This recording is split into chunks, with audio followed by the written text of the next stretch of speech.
So I'm in town. I need to cut the post-Sierra beard trim. I need to get new socks because mine are falling apart. Smart Wool's because I didn't have darn toes. And these flip-flops, or fake Crocs, have been with me since the AT, since I wore out the first pair in the Smokies. But now it's time.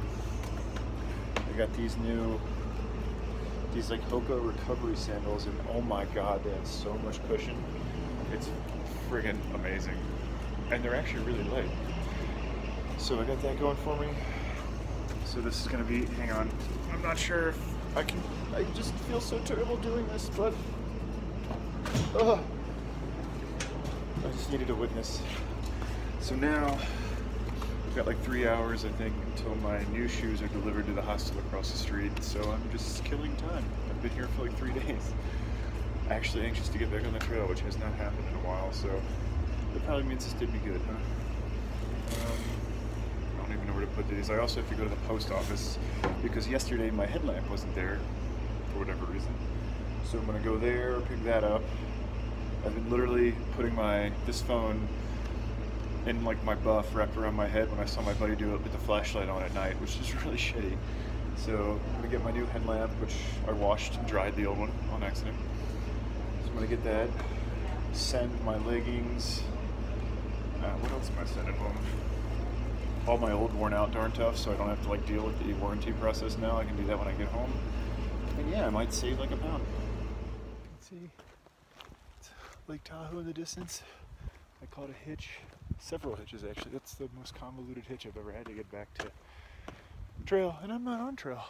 I am somewhere in the Echo Lake Wilderness Boundary Camp Road, whatever this is. I did just pass a whole group of kids back there doing archery lessons, which was cool. I wanted to get in on that. That'd been fun. But instead of getting on the trail where I got off, I was just a lazy cheater. And the guy dropped me off at some Johnson Road or anyway. I've been wandering these back roads towards the trail, towards Echo Lake, and I hear there's a ferry that takes you like 2.5 miles across the lakes here. So if I can get on that and it actually lets out near the trail, I finally get that aqua blaze that we missed in Shenandoah in. But wow, oh look, there's a PCT blaze right over there. So let's go look at that and then maybe see about this ferry. And otherwise, this has been a very languorous journey back to trail, and had I gotten here earlier I might push harder and try to get to like Aloha Lake or something for some 5-star camping. But really, I just want to get far enough on the trail that I'm not around not trail stuff or people, and then get in my hammock and watch Stranger Things. I just wanted you guys to see my spot. I made it 5-6 miles in, I don't know, but I'm at Aloha. I came actually way up there, up that hill, way back that way, past Echo Lakes.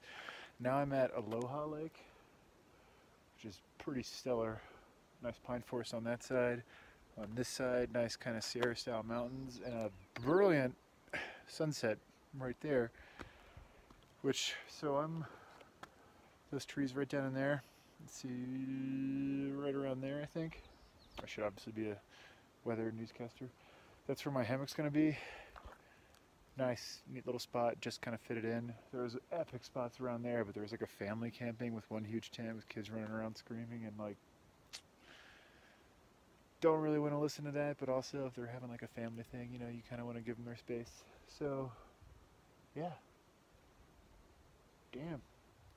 This is gorgeous. So ideally, with my hammock there, facing that way, I'll be getting a good view of the sunrise, like right up over there.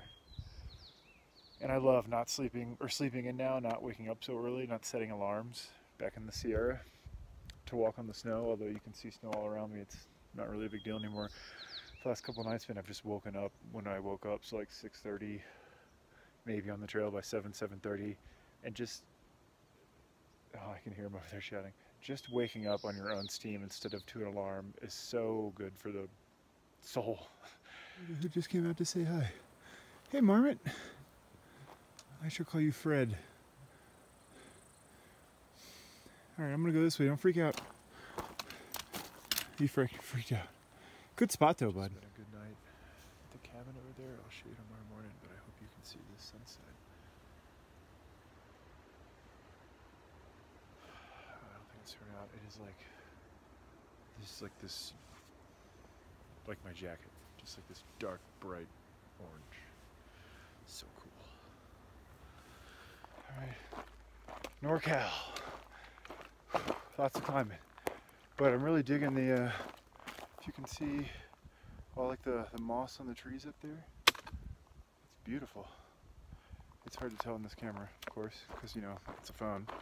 But when the sun hits it right, especially at the end of the day or near the end of the day when you're like walking towards sunset, it's really nice. Kind of makes the trees glow. It's a bit of a silver lining, you know. I always look for at least one of those on a bad day. Nibbles was telling me that, let me find a good one here, this line of moss indicates last year's snowfall. So that's pretty, so okay, let's try this one. This guy, see it way up there? There's no way this will probably look good. It's way up there. I'm over 6 feet tall. That's at least 2 of me. That's a lot of snow. Anyway, walking along the pines here. It's kind of a AT kind of day, you know, a bit of a roller coaster, lots of ups and downs. But we're out here in the pines. I hear cars. We did pass a bunch of campsites earlier. Cars and campsites, at least on the East Coast, often mean trail magic. So maybe we'll get some Dr. Pepper or something later. Got a nice little sunset over there. Let's see if we can see that guy. That is a deer. He's got a buddy. He keeps coming up real close to the hammock. Hey! Hey! Buddy! Doesn't even care. Live on it. You could hang a hammock out there. Really cool. Trying to get like those. Look at all the butterflies.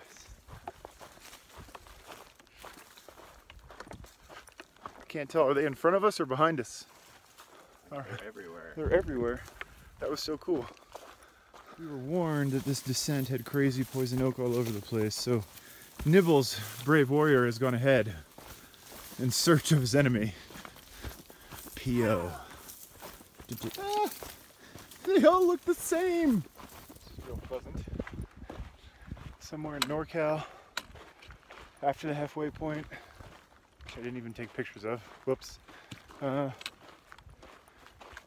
This giant dead zone. But hey, these purple plants are nice, huh?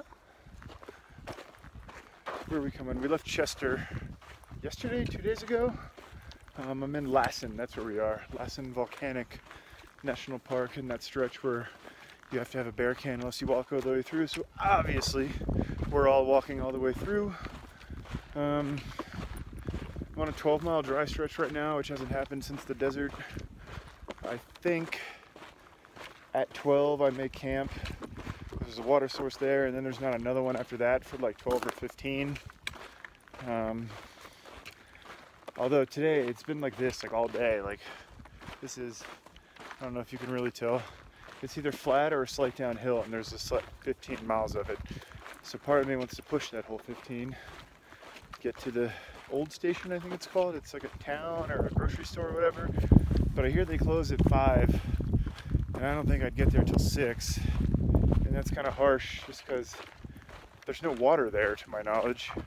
So I would either have to pack out like 5 to make it there and then dry camp, or, you know, just not go that far. But it's such an easy day. I want to go that far. That would be almost 30 miles for me. I think Nibbles is like 5 or so ahead. I hung out for an extra 2 hours after we got back on the trail before I started hiking, so I hope he's up at 12 and we can discuss. Or maybe someone's heard about a trail angel, or like, you know, the general store or something probably has like a faucet in the back. But that's a big risk to take, because you're either carrying like an extra 8 pounds or you're just screwed. Why are there like 3 live pine trees in this Whole mess of burnt trees. Check out behind me. Everything's burnt. But here are these three. Good on you, trees. Keep fighting the good fight. Walking along the Hat Creek Rim. We're way up there. This big valley down there. You can see Shasta way out there in the distance. It dominates the landscape. Like to the eye on the phone, it doesn't look so hot. But otherwise, we're just following this trail. It's been mostly flat. Lots of downhill stretches. It's been kind of amazingly easy. But, and there's always a but. Tomorrow morning, doing 30 means we get to Nero into Bernie Lake, Bernie Falls, or maybe the town's just named Bernie, I can't remember. But it's a town, and I'm going there. And we're gonna get there in the morning and I think get a hotel room. See if you can see Shasta. Can you see Shasta? Right there. No. Oh well. It's an iPhone, folks. Alright. I think I have under 4 miles to go to this stream or lake or whatever the heck it is. Look at how flat this is. Not only AT. It's a very AT-esque campsite. Leaves on the ground. I feel like I just took a corner and found myself in deciduous forest. It's really weird. Except no tarp and tons of mosquitoes. Dinner tableau down here. Boiling the water for the mac and cheese. Some Sour Patch Kids for dessert. Some water to filter. Going in town tomorrow for the whole day. I think we're narrowing in. I think I only have like 3 miles left. Let's see. Let's check. Ooh, how many miles? 31.1. I actually thought it'd be longer. Oh well, still my longest day ever, actually. Oh, and man, I'm so ready for town. Like, yeah. This is about as filthy as I think I've been. I didn't even put on sunscreen on my legs today. It was just unnecessary. Sun mud's back. Mosquitoes are awful here. I think it's because right over there somewhere, there's a big old lake. Lots of people were fishing. I waved at a few. He like hollered back. I was really hoping he'd like pull some beer out of his cooler or something. But yeah. Somewhere on Gut Hook said there was bear and mountain lion activity in this region and that apparently locals do not recommend you camp here. But that was from 2017 and I don't know, shit. It just sort of sounded like up that way. It didn't really sound like a mountain lion, but it didn't not sound like a mountain lion. Then I heard this really low kind of sound and for a half second I was like, is that a growl? Oh God, Mom, I'm sorry, I'm gonna die! This is actually a great spot. Aside from the AT nostalgia, the breeze is picking up and those bugs are going away. I've got my mac and cheese and my little koozie over here. It's warm out. I've been told once we get into Oregon, a lot of these nights especially are going to be a lot cooler. But like on the AT, I remember switching out around, well, in like June or something from my 40 degree stuff instead of the 20 degree underquilts like that right there. That's a 20 degree underquilt, which does not at all feel like a 20 degree underquilt. If there's like a breeze or something and it's like 40 degrees, sometimes I still get like a cold butt. I think it's just because I've used it so much and it needs a good washing. But yeah, so far the 20s have been fine this whole trip for the most part, but lately, man, I've been like waking up most of these nights like just drenched in sweat, your shirt's soaked. Last night I didn't sleep with like any clothes on just cause. And I woke up like dripping sweat still, so then you get out of the hammock and you're like, ah, gross, and now it's a cold breeze, so you're like hoping that dries you off, but you're like shaking because it's cold. And I'm peeing because I'm being proactive and multitasking. Meanwhile, you're like, I want the inside of my quilt to dry because that's gross. And then I just kind of like sat back in my hammock and at like 4 in the morning, like cold and dripping wet, just like, well, this sucks.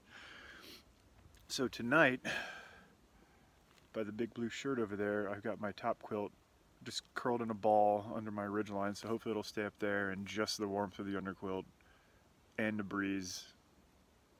Maybe I won't be miserable. Who knows? I think I'm bored. and need attention. So I'm gonna get it from you while I'm doing it myself, which doesn't make any sense. But mac and cheese is ready. Oh God, I love how orange it is. Yes. Yes, we got the turmeric, or turmeric. I don't know if that's a typo or I've been saying turmeric wrong this whole time. Patch Kids for dessert, and I've been using this stuff a lot, and it's great. I like it a lot. Wait, ooh. Also turmeric. Okay, I've just been wrong my whole life. Neato. This is hitting the spot. You know what else would hit the spot? A little bit of whiskey, bourbon. I packed out like, get out of here. I took one of those tiny little plastic bottles from South Lake Tahoe, I think. I went to the pharmacy to get a single roll of TP, because everywhere else you can only buy them in like 4-packs. And then I keep forgetting I'm on the West Coast and you can buy liquor from like grocery stores and pharmacies. So and Jim Beam was on sale for like $9 or $10. And I walked out of there with a roll of TP and a small bottle of bourbon. And ended up carrying it for like a week before Nibbles and I split it one night before heading into Sierra City. What a pleasant evening that was. And that'd be nice right now. Just hanging out by my hammock. Maybe I'm just being weird. Weirdo in the woods, eating mac and cheese out of a pot, sitting on a log in his underwear. But maybe that makes you weirder for watching a guy eating mac and cheese out of a pot in the woods, sitting on a log in his underwear.